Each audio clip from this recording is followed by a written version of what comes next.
సాయిరాం. అసలు మొదటిగా గిరి ప్రదక్షిణ ఎలా స్టార్ట్ అయింది?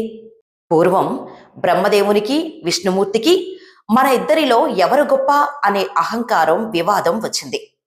ఆ అహంకారాన్ని అణచడానికి పరమశివుడు వారిద్దరి మధ్య ఒక అనంతమైన అగ్నిస్తంభం రూపంలో వెలిశాడు.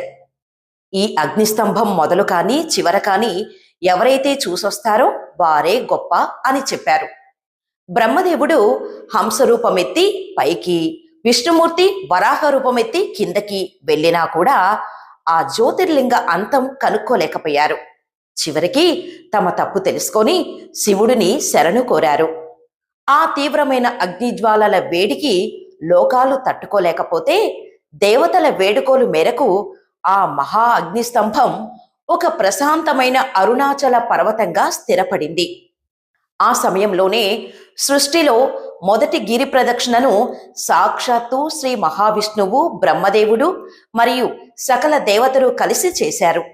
పరమశివుడి అనుగ్రహం కోసం ఆయన చుట్టూ తిరుగుతూ నమస్కరించడమే మొదటి గిరి ప్రదక్షిణ.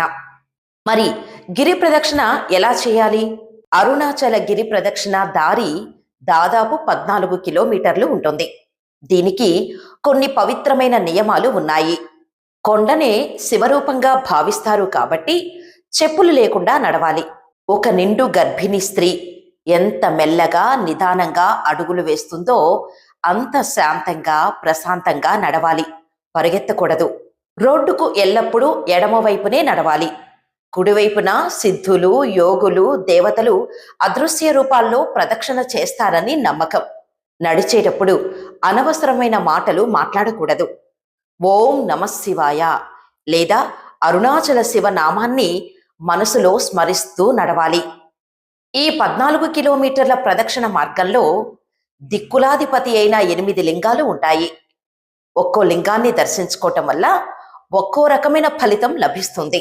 1 ఇంద్రలింగం, ఐశ్వర్యం, పదవి, యోగం.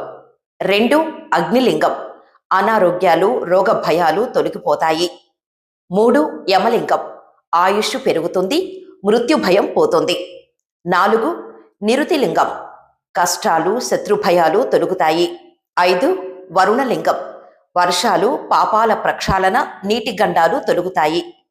6 వాయులింగం, గుండె, శ్వాసకోశ సంబంధిత సమస్యలు నయమవుతాయి. 7 కుబేరలింగం, ధనలాభం, అప్పుల బాధలు తొలగిపోతాయి. 8 ఈశాన్యలింగం, మనశ్శాంతి, జ్ఞానం, ముక్తి లభిస్తాయి. అరుణాచలం అంటే అర్థం అరుణ అంటే అగ్ని, అచలం అంటే పర్వతం. ఈ అగ్ని పర్వతం చుట్టూ తిరిగితే మన పూర్వజన్మ పాపాలు, కర్మలు అగ్నిలో కాలినట్టు కాలిపోతాయి. అరుణాచల గిరి ప్రదక్షిణ చేసే ప్రతి అడుగుకి ఒక్కో అశ్వమేధ యాగం చేసినంత పుణ్యం వస్తుంది. మనం నడుస్తుంటే మనలోని అహంకారం కరిగిపోతుంది అని రమణ మహర్షి చెప్పేవారు.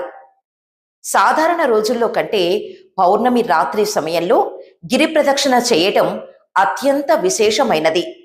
ఆ రోజు నక్షత్రాలు, మూలికా వాయువులు మన శరీరంపై పడి మానసిక, శారీరక ఆరోగ్యాన్ని ఇస్తాయి. స్మరణాత్ అరుణాచలం అన్నారు. అంటే కాశీలో చనిపోతే ముక్తి, చిదంబరంలో దర్శిస్తే ముక్తి, కానీ అరుణాచలాన్ని తలుచుకుంటేనే ముక్తి లభిస్తుంది అంటారు. అలాంటి అరుణాచల కొండ చుట్టూ తిరగటం మానవ జన్మలో లభించే అతిపెద్ద భాగ్యం. ఓం అరుణాచలేశ్వరాయ నమః.